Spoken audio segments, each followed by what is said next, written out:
December in Bakthan. Winter here is no joke. The cold wind cuts right through you. Every drop of water that falls freezes in an instant. The pain stings my fingers, pulling me from my daze, and I look around in confusion. I find myself standing in an outdoor drying yard, bitter wind howling around me. Before me, two large basins filled to the brim with laundry that needs washing. As I turn to take in my surroundings, everything is both strangely unfamiliar and hauntingly familiar.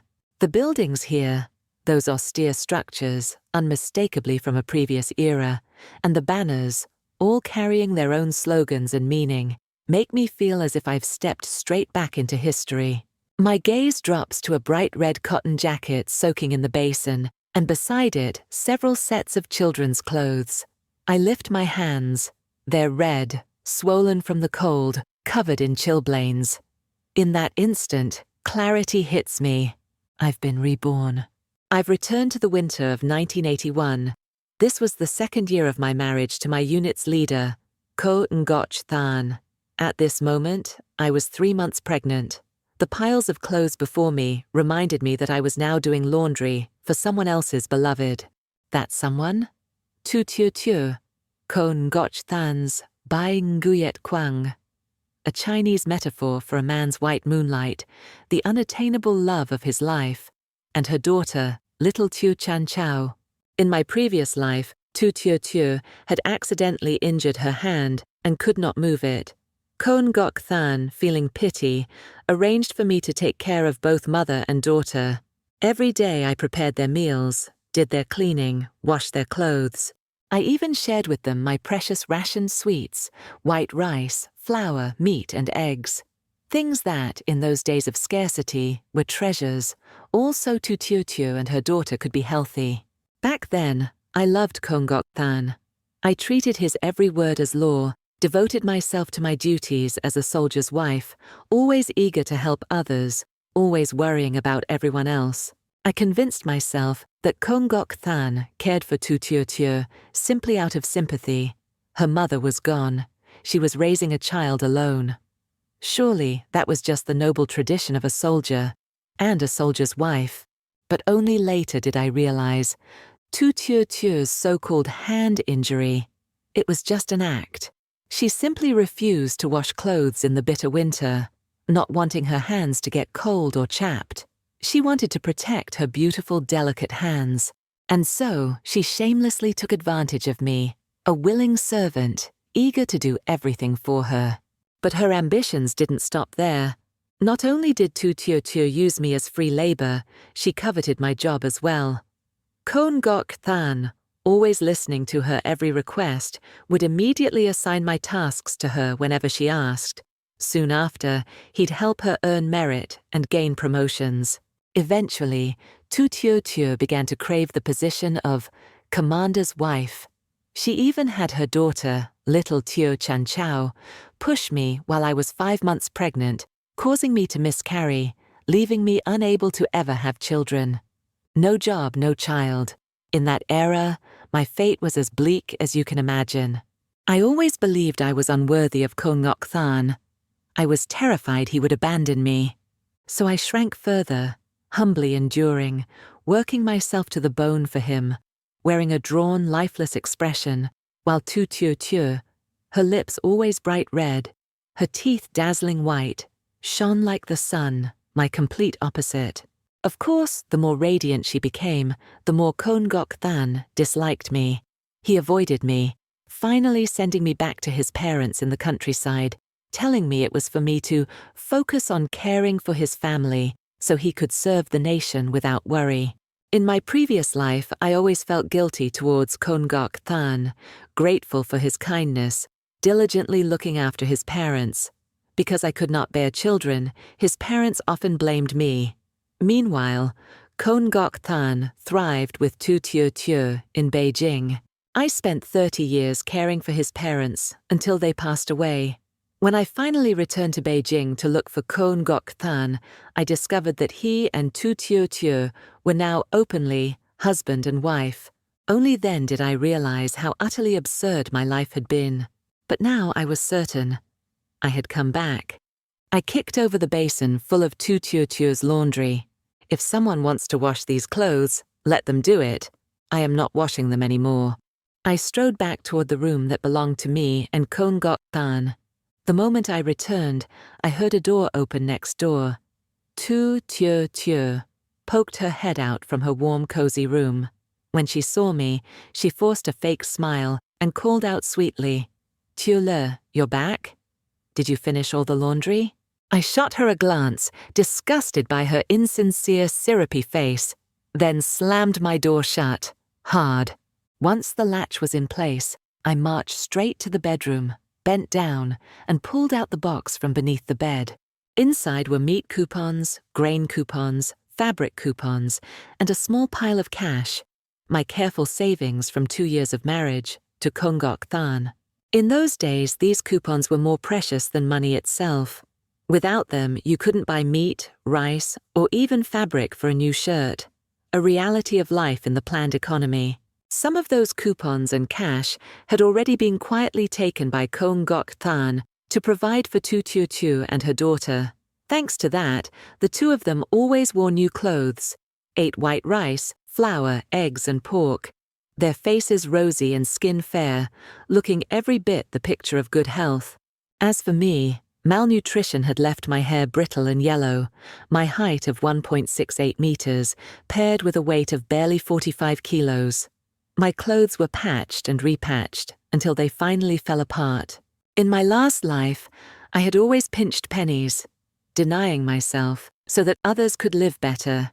But in this life, I swore, never again. I gathered up all the coupons and money, stuffed them into my pocket, and strode out the door. Even if I wanted to help someone, I would never let Tu and her daughter take advantage of me again. I took a portion of the fabric, meat, and grain coupons and gave them to military families in the compound who were truly struggling, people who actually deserved the help. With the rest, I went straight to the cooperative.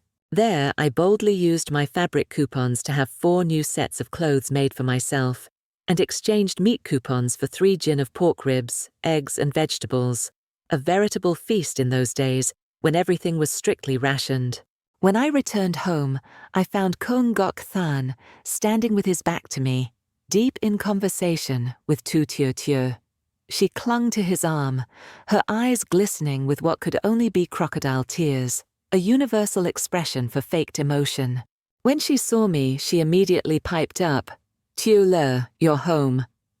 Kongok-than turned to me, face stern, and barked, "What happened? Why is the laundry just thrown outside, unwashed? Tu says she tried to talk to you, and you ignored her. Why?" I stood there, staring at the man I had wasted more than 30 years on in my past life. At this point, Kongok-than was still young, his features strikingly handsome, enough to make anyone lose themselves. Once I had been obsessed with that face, willing to brave any hardship for him. But now, after living through death and rebirth, all I felt was disgust, a cold tide of resentment surging within me. Seeing me silent, Kongok-than's brow furrowed and his voice grew harsher. "Why won't you speak? I'm talking to you." The way he spoke to me was cold and dismissive, and in Tu's eyes, a flicker of satisfaction flashed. She quickly spoke, her voice dripping with false concern. "Tu, did I do something wrong to upset you? If so, just tell me. I'll change." In my past life, Duong Tu had been too timid to ever speak up, letting herself be scapegoated while Tu twisted the story and piled all blame onto me. But the Duong Tu of this life would not make that mistake again. I looked up and saw people in the compound coming home from work, one by one. Raising my voice so they could all hear, I declared, "Comrade Tu's hand is injured.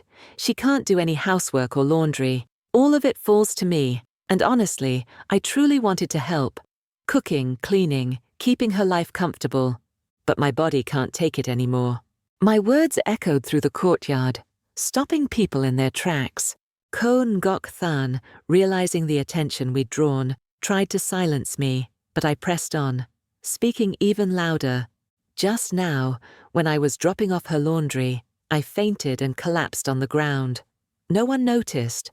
I'm pregnant after all.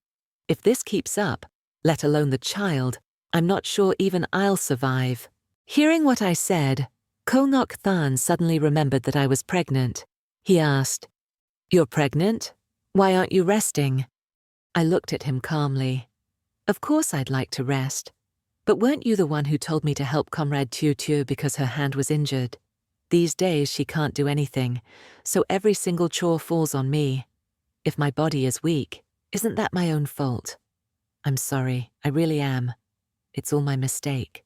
I spoke loudly, full of self-blame, bowing my head in apology, so that all the neighbors began to gather and watch. The wife of Commissar Li looked at me with sympathy and was the first to speak. "Tiu Le, you silly girl, pregnant in this freezing weather, and you're still doing laundry for others. What am I supposed to say to that?" Madame Trio, mother of Van Thu, quickly chimed in. "That's right. In other households, a pregnant wife is cherished, looked after. But this poor girl, she's pregnant, and not only does nobody care, she's out here working herself ragged for someone else. Aren't you worried about harming the baby?" I kept up my act, apologizing again. "But Comrade Tiu, she's hurt, and she has a child to care for. Life isn't easy for her." Madame Trio snorted. "You need to look after yourself first. Just look how skinny you are. Pregnant women need to rest and eat well. Don't you know that?" She shot a sideways glance at Tu Tiu Tiu, who, despite being the picture of health, claimed she couldn't do anything because of her injured hand. The logic was so ridiculous, everyone could see through it. If her hand is really hurt, how come she still looks so well-fed and healthy? Why should your work become someone else's free ride? Really, it's just because Tiu Le is so honest and easy to push around. Under all the attention, Tu Tiu Tiu's face flushed bright red. Tears streamed down her cheeks as she stomped her foot, covered her face, and ran back to her room. Ko Ngoch Than, seeing this scene, immediately shot me a look of reproach, then hurried after her. Madame Trio let out a cold snort. "Humph, shameless fox spirit. What an actress." The wife of Commissar Li shook her head, her voice laced with sarcasm. Putting on a show like this in front of everyone, she really should have become an actress instead. Feigning naivety, I asked, "Comrade Tiu isn't like us. She's from the city. She can't stand the slightest hardship. In our culture, fox spirit is a phrase used for a woman who seduces or manipulates men, especially through cunning or deceit." Madame Lai laughed coldly. "You work so hard and never think for yourself." "What do you mean, think for myself?" I asked, putting on my most innocent face. "If you keep being so naive, someone else will steal your husband right from under your nose." I covered my mouth in mock surprise. "No way, that can't possibly happen." Madame Lai's expression grew serious. "You'd better keep a close eye on your husband. Don't let that fox spirit take him away." I shook my head, still feigning innocence.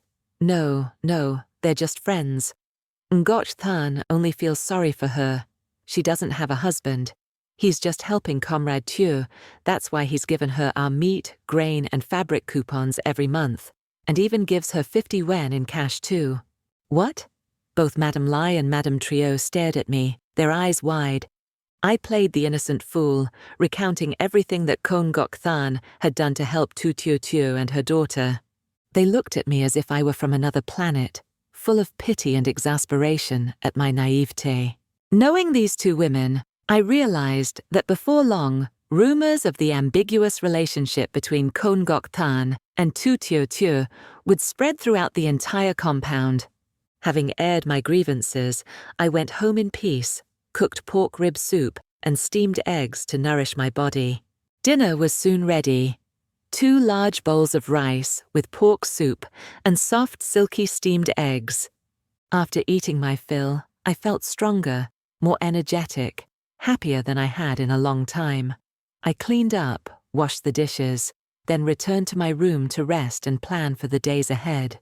If I remembered the timeline correctly, it was almost time for my job to be made permanent, just like in my previous life. Back then, my application for permanent status had been quietly taken by Kon Gok Than, who claimed that Tu Tue Tue needed the job more.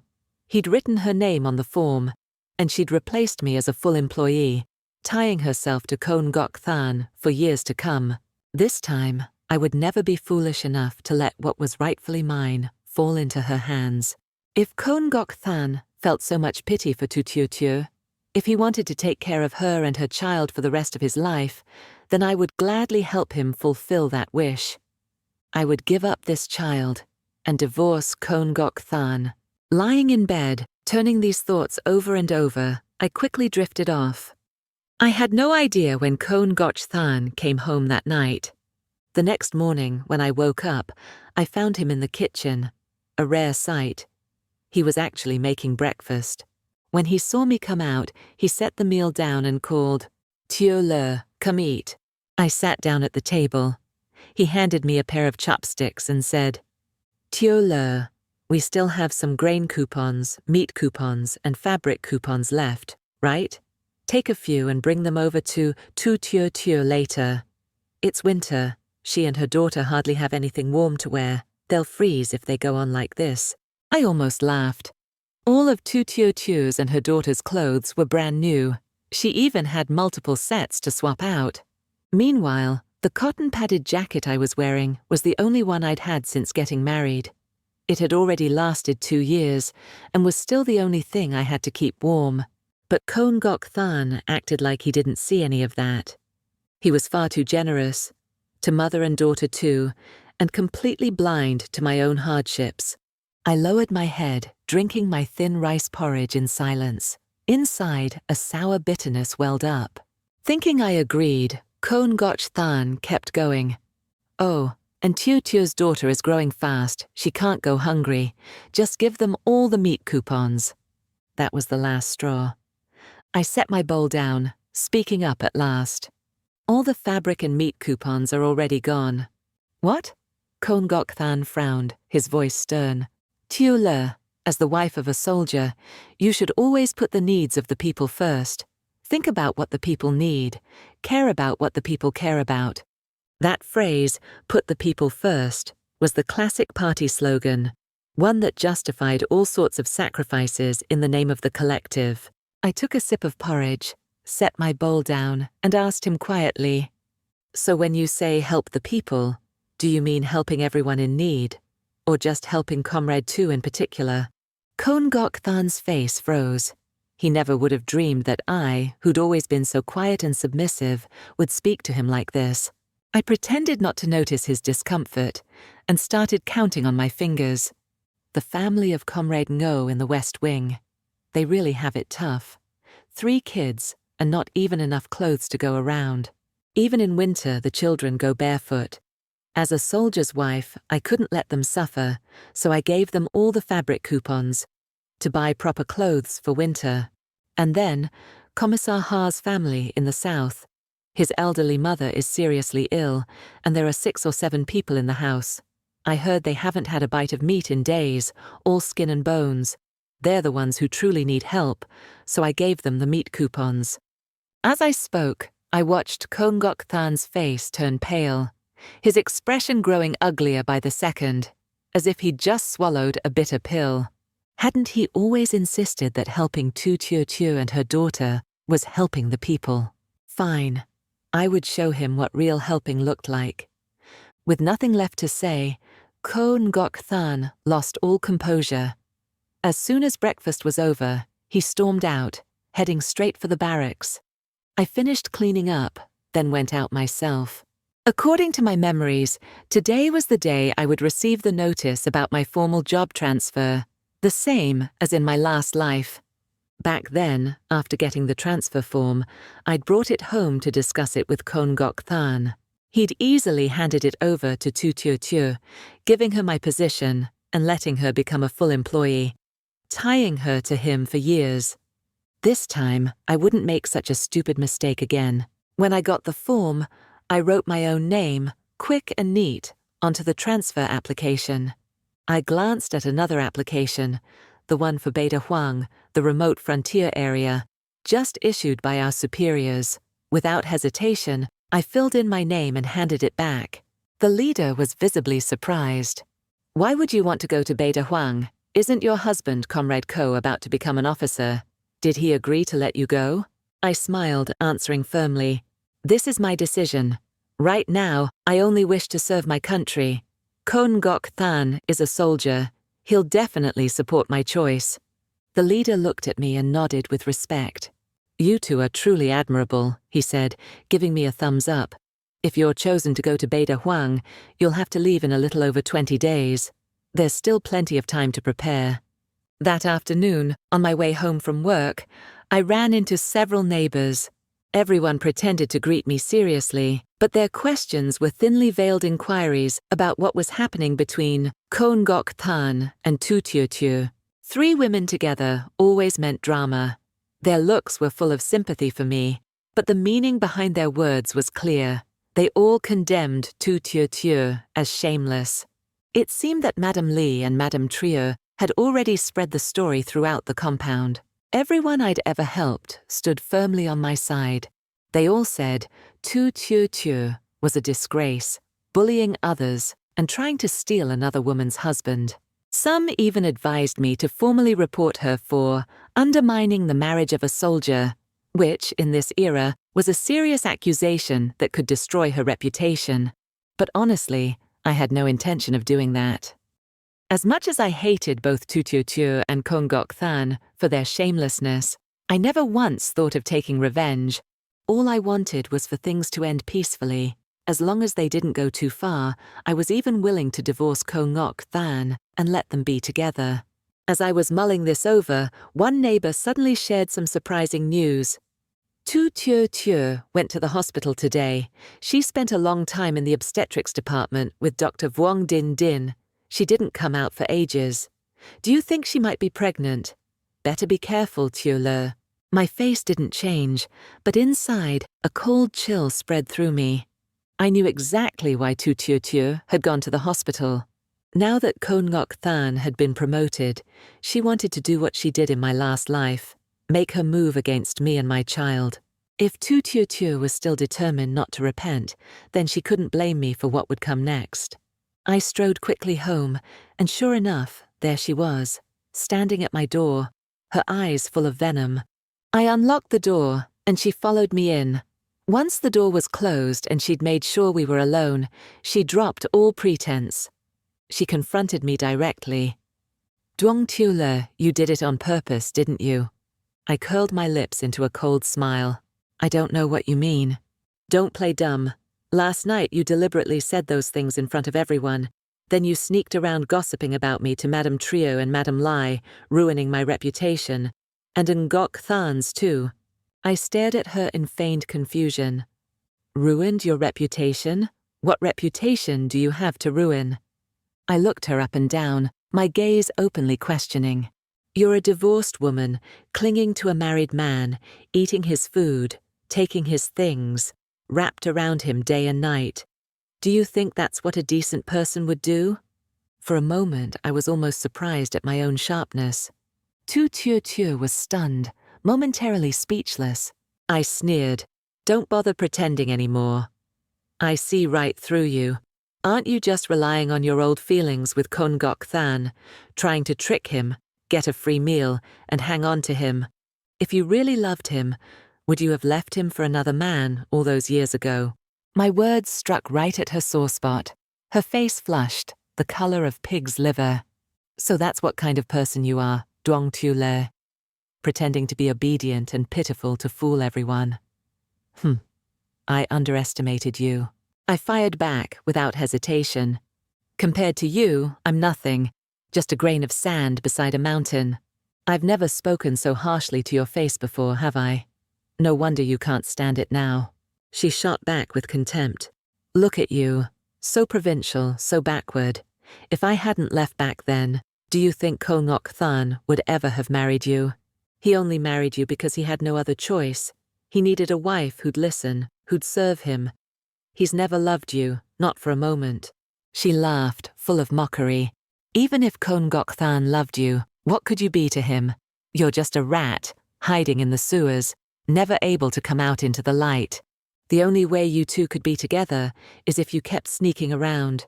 If you're so capable, tell him to divorce me and marry you then." My words had clearly struck a nerve. Tu Tuo's face turned as red as a die sharp. "Do you think just because you're pregnant, you can do whatever you want? Today, I'll show you just how ruthless I can be. Let me tell you, Duong Tio Le, even if I do something to that baby in your belly, Ko Noch Than won't shed a single tear for you." What she said wasn't wrong, because in my last life, that was exactly what happened. Back then, Tu Tio had ordered her own daughter to push me down, leading to my miscarriage. Now, in this life, it looked like she was planning to do it herself. Fine, if that's what she wanted, I would settle it once and for all today. I gave a cold, mocking laugh and continued to provoke her, pushing all her buttons. "Oh, what a truly earth-shattering love you have for Kon Gok Than. Are you sure you really love him? Or is he just a backup plan, a man you only came running back to now that the one you truly loved is dead, leaving you nothing but a box of ashes? Now that Kon Gok Than's career is taking off, about to get promoted, you shamelessly show up, clinging to him. Who doesn't know what you're after? Isn't it obvious? You just want a comfortable life with him, so why bother pretending? You want to be the other woman and have people praise you for it." Tu Tio looked at me as if she'd seen a ghost. I'd always been honest, never once used such cutting words before. But this time, I laid all her dirty secrets bare, leaving her furious, her face twisted in rage. She snapped and lunged at me, snarling, "Duong Tio Le, do you have a death wish? I'll show you what happens when you cross me." I'd been prepared for this all along. I didn't dodge. Instead, I kicked out hard, catching her right in the stomach as she charged at me. Her intention was written all over her face. She was aiming straight for my belly, desperate to harm the baby I carried. But she never expected me to fight back. All my years of hard work meant I was far stronger than her. She, who'd never even gotten her hands wet with housework, was no match for me. She let out a shriek of pain and crashed to the floor, landing face first in the mud. I stood there, watching her, then deliberately lay down on the ground myself, clutching my belly, and began to wail in agony. "Help! Someone, help!" Tu Tio attacked me. My stomach hurt so much. My cries were loud, shrill, heartbreaking. Within moments, neighbors poured out from every corner of the compound, seeing me lying on the ground, both hands clutching my belly, wailing as if my heart were being ripped apart. The wife of Commissar Lee was the first to rush to my side, followed closely by Madame Trio. "What happened? What's going on?" they demanded. Between sobs, I cried out, "Tu Tio hit me! My stomach! Oh, it hurts so much!" On the other side, Tu Tio staggered to her feet, blood gushing from her nose, where she'd smashed it against the table as she fell. Hearing me accuse her, she tried desperately to explain herself. No, it wasn't me. It was Duong Tio Le. But before she could finish, Madame Trio shoved her aside, sending her sprawling again, and the wife of Commissar Lee took the opportunity to give her a good kick as well. Tu Tio cried out in pain, but now nobody cared about her anymore. She was only good at flattering Kon Gok Than, putting on a show for him, but with the other families in the compound, she'd always been aloof and arrogant. Me, on the other hand, I was known for being kind, never two-faced, and had helped many people in the compound over the years, so when trouble came, everyone sided with me. Several people who'd always disliked Tu Tio even stepped right over her to get to me, urging, "Hurry, get Tio Le to the hospital. She's pregnant. What if something happens to her baby?" Just then, Trio Van Tu drove up in his car, having finished his duties for the day. He stopped at once, lifted me into the car, and drove me straight to the hospital. As the car left the compound, I looked back through the window. Tu Tio stood there, her face smeared with blood, eyes wide and empty, staring in disbelief as I was taken away. She probably never imagined that someone as quiet as me could fight back so fiercely.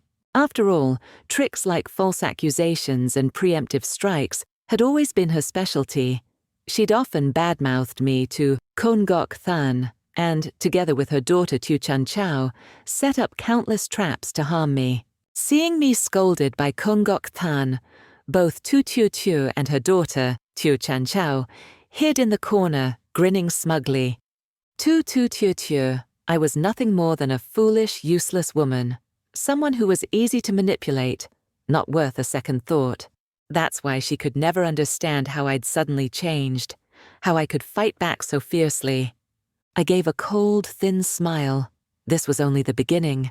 All the injustice I'd endured in my past life, I was going to reclaim, one piece at a time. When I was rushed to the hospital, everything happened quickly. I was sent straight to the obstetrics department. The doctor assigned to examine me was the same one who'd operated on me in my previous life. Dr. Vuong Din Din, a cousin of Tu Tiu Tiu. Earlier that day, Tu Tiu Tiu had visited Dr. Vuong, spending a long time in private discussion behind closed doors. I knew they were scheming something against me. Dr. Vuong gave me only the briefest examination before immediately announcing that I'd suffered internal injuries from the fall and that my unborn child was at risk of miscarriage. I needed emergency surgery, she said. She went further, claiming my uterus and fallopian tubes were both damaged and might need to be removed. Those who had brought me to the hospital didn't know any better. Whatever Dr. Vuong said, they believed. I was wheeled into the operating room as Dr. Vuong calmly began preparations, just as she had in my previous life. I could feel my child slipping away, the pain tearing through me, while I saw the cold cruelty in Dr. Vuong's eyes as she lifted the scalpel, preparing to cut. At that moment, Madame Li and Madame Trio stood by my side, genuinely worried for me. "Don't cry, Tula," they comforted. "You're still young. This is just an accident. You'll have another child in the future." I grabbed Madame Li's hand, my voice a desperate whisper. "Sister Li, please, go call Chief of Obstetrics Dr. Trin. You must get Dr. Trin here right away." Dr. Trin was a senior specialist in the hospital, a true expert, one who could not be fooled by any trick. Madame Li hesitated for only a moment, then hurried away to find Dr. Trin. On my side, Dr. Vuong was growing impatient, eager to rush me into surgery. Everything was proceeding exactly as in my previous life. I could sense the impending loss, the icy pain, and the malicious intent in Dr. Vuong's eyes as she prepared to remove my fallopian tubes. Suddenly, the operating room door flew open. Madame Li burst in, leading Dr. Trin, who rushed over and shouted, "Stop, don't touch her. Let me examine the patient first." Dr. Trin's reputation was formidable. With decades of experience, she could see through any scheme. Caught red-handed, Dr. Vuong's hands began to tremble, even her grip on the scalpel faltered. Through tears, I poured out everything to Dr. Trin. "Dr. Vuong wanted to cut out my uterus and fallopian tubes." Dr. Trin's face darkened with fury. "Her uterus and tubes are perfectly fine. Why would you remove them? What kind of doctor are you?" Dr. Trin's intervention exposed the truth. What Dr. Vuong had attempted was a serious violation, tantamount to medical malpractice. She was suspended on the spot, pending investigation. I was taken back to a regular hospital room. Lying in bed, tears streamed down my face. I could not stop crying. For 2 lifetimes, I had failed to protect my child.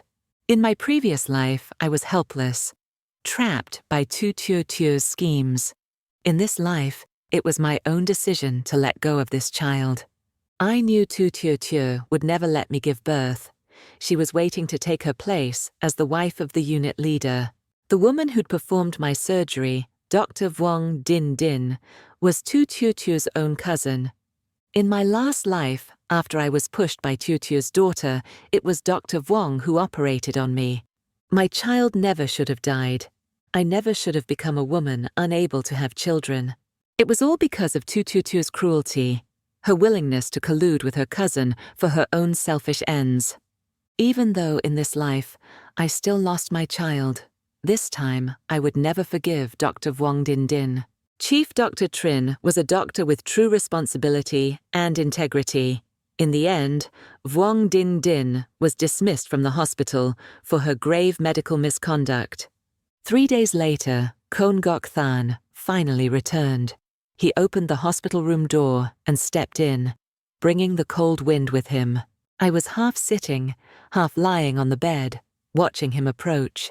There was not a trace of worry or sadness for me in his face, not a single hint of grief for the child we'd lost. His brows were tightly furrowed, but all I saw was disappointment, even disgust. My heart grew colder, bit by bit. I just watched him close the door, watched as he came to the edge of my bed. His words, when he spoke, were sharp and indifferent. "Tio Le, I always thought you were sensible and could see the bigger picture. I guess I overestimated you. You got jealous over me caring for Tu Tio Tio, and your behavior brought shame and slander on her everywhere. Is this how a soldier's wife should act? You've truly let me down." Disappointment, because I'd caused his beloved's cousin to be fired. Disappointment, because I'd made Tu Tio Tio a target of gossip and scorn. He felt sorry for Tu Tio Tio, wounded by the public's criticism. But what about me? I had lost our child, his child. Yet not a flicker of regret or compassion crossed his face. Kon Gok Than had no idea what I was thinking. He kept going, his voice growing louder, angrier. "This time you're in the wrong. After you're discharged, you must apologize to Tu Tio Tio. Ask for her forgiveness." I stared at him, memorizing that youthful, handsome face, overlapping in my mind with the image of the powerful Kon Gok Than 30 years later. Whether in my past life or this one, he had never once spared a thought for me. In his eyes, in his heart, there was only Tu Tio Tio and her child. I already knew the answer. There was no need to test it any further. I looked him in the eye, and with total calm, I said each word clearly. "You're right, I really don't see the bigger picture. I'm not qualified to be the wife of a commander, so Kon Gok Than, let's divorce." He froze, his expression turning to stone, as if he couldn't believe his own ears. "What did you say? Divorce?" "Yes," I said. "I want a divorce. Let's write the paperwork right now." When I made it clear I wanted to end things, I saw panic flicker across his face. "Tio Le, what do you mean? Everything is fine. Why talk about divorce?" "Are you sure everything's fine?" I couldn't help but laugh.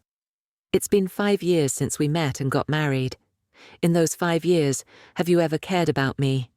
Do you even know what I think, or what I need?" Kon Gok Than was silent, unable to answer.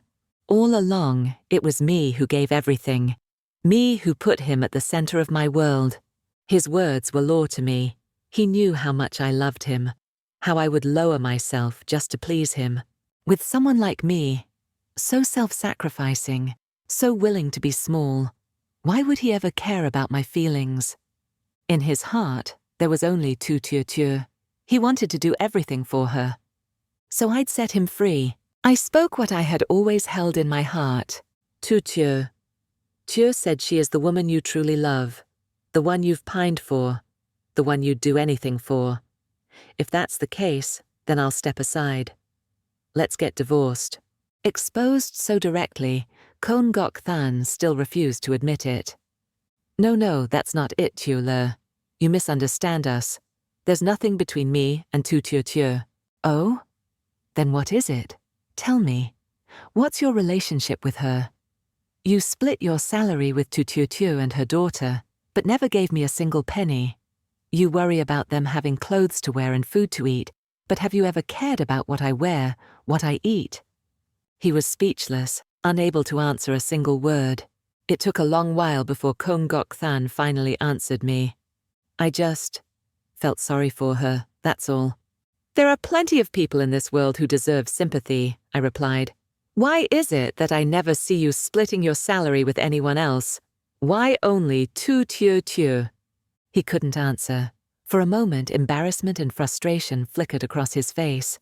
Tio Le, I know my actions before made you misunderstand me. I was wrong. From now on, I'll change. We're not getting divorced. Kongoch Than refused to agree to a divorce. It baffled me. He clearly adored Tu Tieu Tieu, so why not make it official? Why keep sneaking around instead of giving her a proper place by his side? I just couldn't understand. Either way, the divorce would happen. There was no room for negotiation. If he wouldn't let me go, I'd find a way to make him set me free. The day after I was discharged from the hospital, I'd only just gotten home when Tu Tieu Tieu showed up at my door.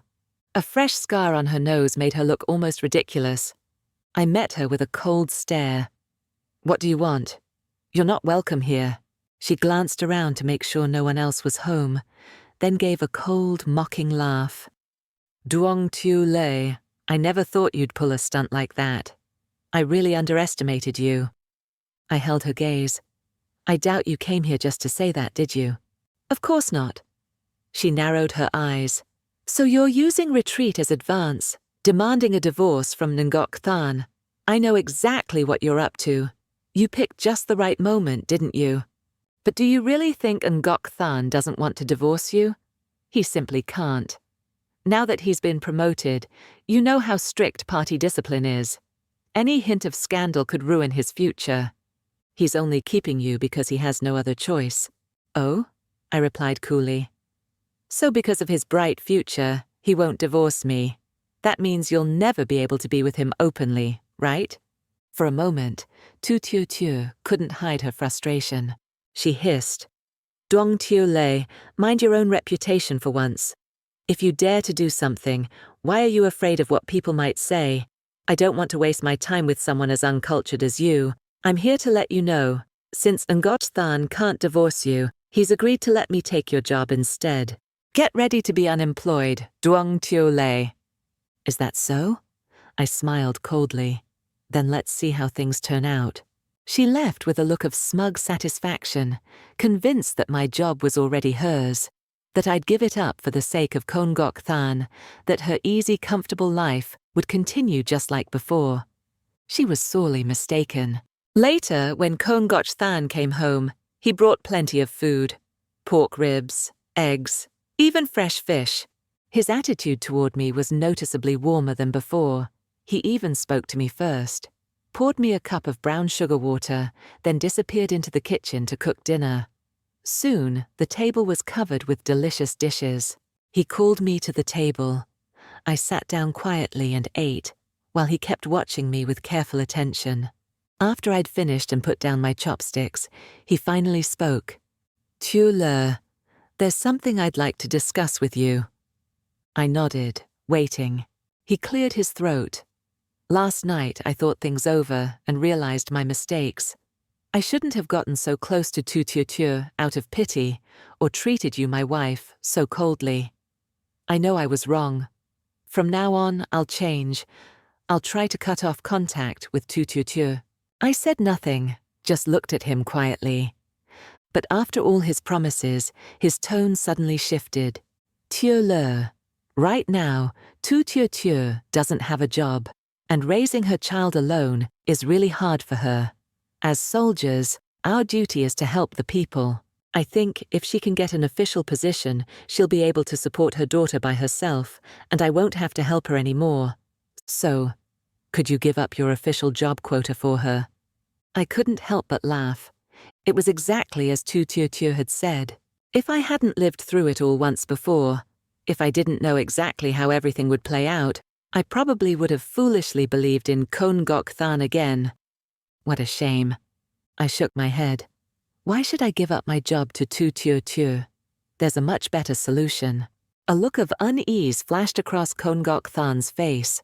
"What solution?" I said calmly, "You and I can get a divorce. Then you can take care of Tu Tieu Tieu and her daughter all you want. Wouldn't that make everyone happy?" His expression soured, growing darker and darker. "I already told you, I'm not divorcing you." "Why not?" I pressed, still smiling. "I'm your wife. Our relationship is perfectly fine. Why should we divorce?" "Perfectly fine." I let out a bitter laugh. "If you cared about me at all, you would have cared about the child I lost. You would have hated the person who hurt our baby. But that's not how it is it, Kongoc Than?" In your heart, there's only Tu Tieu and her daughter. You worry about her having no job, about her being cold or hungry, but you have not a single thought for me or for the child we lost. With a man like you, why should I keep living this farce? His face grew uglier still, my words striking right at the truth he wanted to avoid. He lost his composure. Duong Tieu Lei, why are you being so unreasonable? Unreasonable? Or is it you? I shot back. I've done everything for you. Let you use me, let you pile all your burdens on me, so you and Tu Tieu could have whatever you wanted. Does that make you happy? You claim there's nothing between you and her. Fine. Believe what you want. But let me be perfectly clear. I will not give up my job for anyone. I emphasized every word. Divorce is the best solution. You've been promoted. Your salary's higher now. You can use it to support Tu Tieu and her daughter. It should be more than enough. His voice turned hard and cold. Duong Tieu Le, I will not divorce you. Get that idea out of your head. A military marriage is sacred and inviolable. Once you've married me, you'll be my wife for life. He threw out that stiff, official-sounding line, then slammed the door and stormed off. I sat there silent, my heart colder than ice.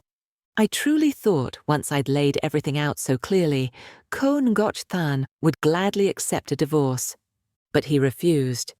He even used the sanctity of a soldier's marriage as a threat against me. Why would he do that? Deep down, I understood. He felt nothing for me. He wouldn't agree to a divorce, not out of love, but out of fear. Fear for his career, fear of losing control, and because he wanted me to give up my job for Tu Tieu. He just wanted to keep me as a convenient servant, someone to care for his parents. The next morning, when I got to work, the supervisor called me in. Comrade Duong, it looks like your transfer to Beta Huang may not happen. Why? I asked. Your husband, Commander Ko, came to see us. You are first and foremost the wife of a soldier. Only after that are you a worker here. Your primary duty is to be a good military wife, to make sure Commander Ko has no worries at home. Because of this, your job status is now uncertain. As I listened, I realized there was nothing I didn't understand. In my last life, because I was so obedient and willing to suffer, Ko Ngoc Than easily stole my job and gave it to Tu Tieu. Now that I wasn't so submissive, he was using his power to force me into line. If Ko Ngoc Than wouldn't agree to a divorce, there was nothing I could do. Right now, I had no power to fight back against him. He'd just been promoted. He wasn't powerful enough to control everything, but simply by using the excuse of a soldier's wife providing a stable home front, he could completely strip me of my job and force me out of my unit. I walked home in a daze. It seemed Tu Tieu had already heard the news and was waiting for me, eager to see me humiliated. The moment she saw me, she couldn't wait to mock me. Didn't you tell me to stop dreaming about your job? What happened to all that bravado, Looking at her smug face, I truly wanted nothing more than to slap her. Just as I was about to lose my temper, Tu Tieu laughed coldly. So you came back after all, Duong Tieu Le. I remember you weren't like this in your last life. Her words froze me in place, my urge to strike her instantly buried by shock. I took a deep breath and looked her in the eye. What are you talking about? Last life? She sneered. Don't play dumb. Are you really going to pretend you haven't come back too? In your previous life, you were timid. You put Ngoc Than on a pedestal. Always obeyed, never dared resist. But now, you actually dare to stand up to him and scheme against me. If you didn't come back, who'd ever believe it? Hearing her say this, I realized there was no need to hide anymore. So, you came back too? She shrugged. Of course I did. It was all because of your kick. If it weren't for that, I wouldn't have had to suffer through all this poverty. You know, after 30 years, life really changed. A far cry from now. There was never enough to eat, never enough to wear. The hardship, the backwardness, no wonder I can't stand it. Her disgust was written all over her face. It made sense.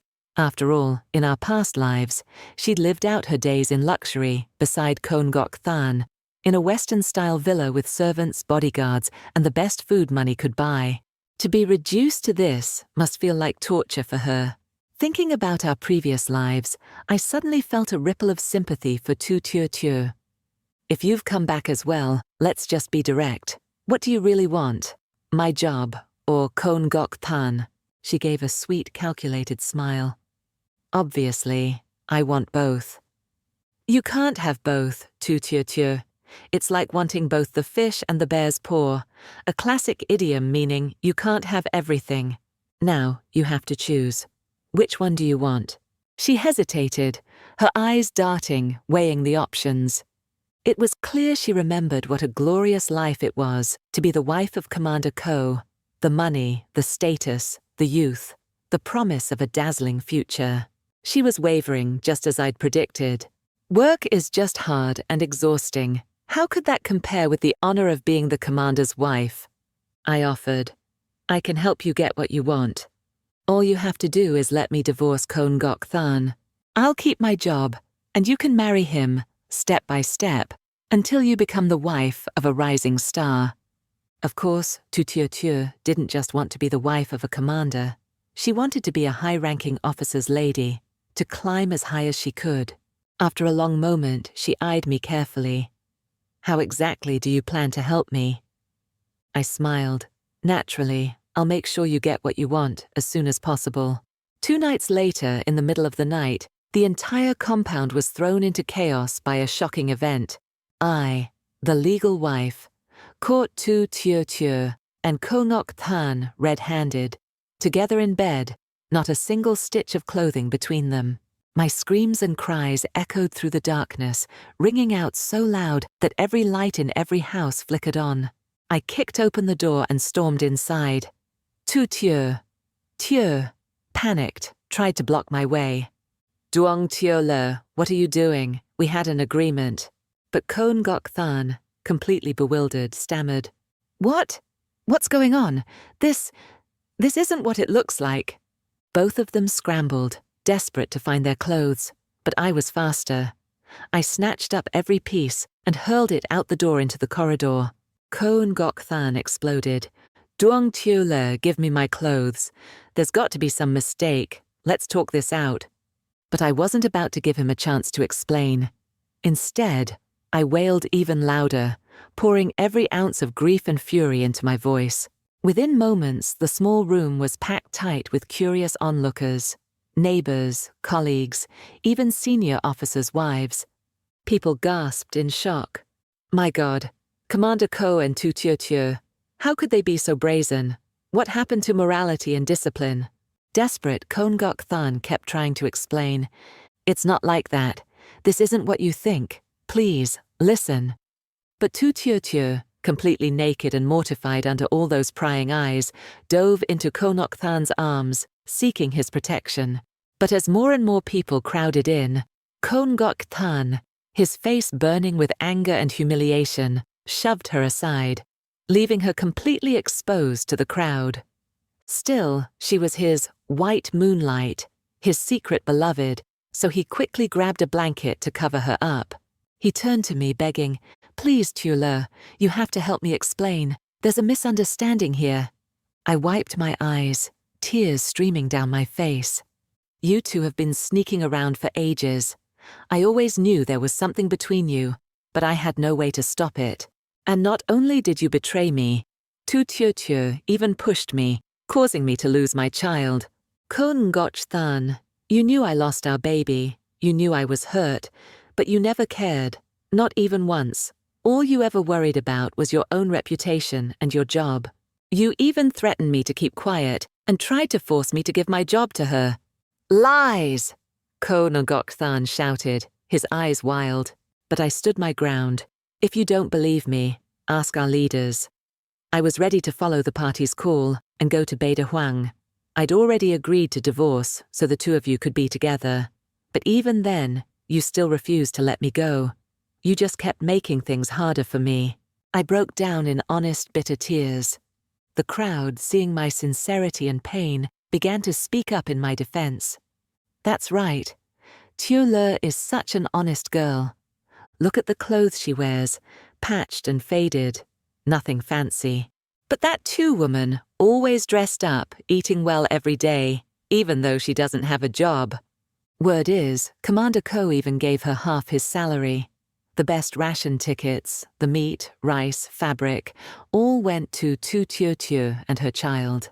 And Tio Le? All she had to eat was cornbread, and even while pregnant, she was still forced to wash their laundry for them. The murmurs of outrage grew louder and louder. Everyone was furious on my behalf. Even the political commissar, who'd hurried over, looked more and more grim. Comrade Duong, you've suffered too much. A soldier's marriage is sacred and inviolable, but that applies to the soldier as much as the wife. We will get to the bottom of this. You have my word.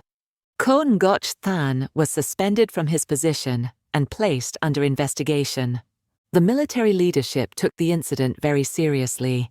An investigation team was dispatched at once. As for all those times he helped Tu Tio Tio and her daughter, everything was already public knowledge, thanks to neighbors who had seen and heard it all. The story of how Tu Tio Tio had pushed me and caused my miscarriage was now common knowledge throughout the compound. Even worse for him, his attempts to pressure my supervisors into giving my job to Tu Tio Tio were undeniable. There were witnesses and clear evidence. Ko Ngoc Than's explanations were feeble, completely unconvincing. The leaders of the military region were deeply disappointed. His once bright career ended right there. As for Tu Tio Tio, she was charged with destroying a soldier's marriage and detained. In the socialist era, destroying a military marriage was considered not just a moral failing, but a crime, especially for a woman. She sat in her cell, wide-eyed, refusing to accept her fate, constantly protesting her innocence. It was all Duong Tio Lei's doing, she shouted. She set me up. She agreed to let me be with Ko Ngoc Than, but then betrayed us. She's the cruel one. She can't stand to see us happy. But no one believed her. To everyone, I was always known as the gentle, honest woman who had endured endless suffering. They saw me as the victim, the old ox, as the saying goes, who bore hardship in silence, bullied by that shameless pair. Desperate, Tu Tio Tio begged to see me one last time. I agreed to meet her at the detention center. She looked completely broken, her eyes swollen, her face sallow, all traces of pride gone. When she saw me, hatred flared in her gaze. She tried to stand, but was held back by handcuffs. Duong Tio Le, why did you plot against me? Why? She demanded. I looked at her coldly. After all that's happened, you still don't understand. You really don't know what you did to me. Please, Duong Tio Le, just tell them it's all a misunderstanding. You and Ngoc Than had no love left between you. How could you do this to him? He was destined for greatness. He can't be suspended like this. I smiled icily. Why should I lie to the organization? The two of you destroyed a military marriage and carried on an illicit affair. That's the truth. But you let me do it. You gave me the chance. You did this to get revenge, didn't you? Finally, she understood. Duong Tio Le, you're ruthless. You didn't leave us any way out, did you? I nodded. I wanted nothing more than to cut ties with both of you. At first, all I wanted was a divorce, to devote myself to my country. But neither of you would let me go. You tried to hurt my unborn child, just like in the last life, and let your cousin try to turn me into a barren woman. You were merciless, nothing but a devil. And as for Ko Ngoc Than, I offered to divorce. But he refused, still coveting my job, still sneaking around for his own ambition, treating me like a fool to control for his own ends. In the end, I simply did what I had to do. I only wanted justice, for my innocent lost child, and for the pitiful Duong Tio Le from my previous life. In the end, Tu Tio Tio was sentenced to 3 years in prison. Ko Ngoc Than was expelled from the army. Taking advantage of this turning point, I filed for divorce. The proceedings were simple, over in a single day. That very afternoon, I joined the work team and set off for Beta Huang. the great northern wilderness. For over 20 years, I devoted myself to the harsh frontier, fighting side by side with my comrades against the wilderness. Wherever I was needed, I went. I gave my whole youth to Beta Huang, never once complaining of hardship or loneliness. Those years were full of difficulty, but also pride and fulfillment. Because of my achievements, I received many commendations. My name appeared again and again in newspapers and on television. 20 years later, I never forgot my mission. I returned to the capital to receive a prestigious award. The country's transformation was breathtaking. As I walked beneath the dazzling city lights, I was deeply moved. I was no longer the lost, naive Duang Tiole of my previous life. In this life, I had lived meaningfully, with conviction and passion. On the night before we, the honorees, were scheduled to return home, our group went out together to buy gifts for our colleagues. As we passed a hotel, I happened to see a cluster of police officers, fully armed, restraining a man in handcuffs. On the ground beside them was a lifeless body. My gaze accidentally swept across the face of the man being arrested. A shock of recognition made me stop in my tracks and turn for another look. That handsome face, now marked by time and hardship, was all too familiar. The man in handcuffs looked right at me. Our eyes met. He was stunned, his lips trembling, unable to speak, but I could clearly see he was mouthing 2 words. I turned away from his gaze and looked down at the woman lying on the ground. She was naked, utterly lifeless. Her face was ghastly pale beneath layers of heavy makeup. It was the face of Tu Tieu Tieu, just as I remembered. I hadn't expected to see old acquaintances again at such a moment. With a slight curl of my lips, I picked up my shopping bags and quickly walked away. Life truly is unpredictable. Wherever fate leads, that's where we go. But this encounter was nothing like the one in my previous life. Back then, I had stood on a city street under the lights, watching Kong Gok Than in all his former glory, with Tu Tieu Tieu looking radiant and elegant by his side, surrounded by bodyguards. In that life, I wanted to approach them for answers, but before I could, a car sped out of nowhere and hit me, sending me flying through the air. In the end, we all come into this world empty-handed, and we leave the same way. The only difference is the choices we make along the way. I felt grateful that, in this life, I had made the right choice.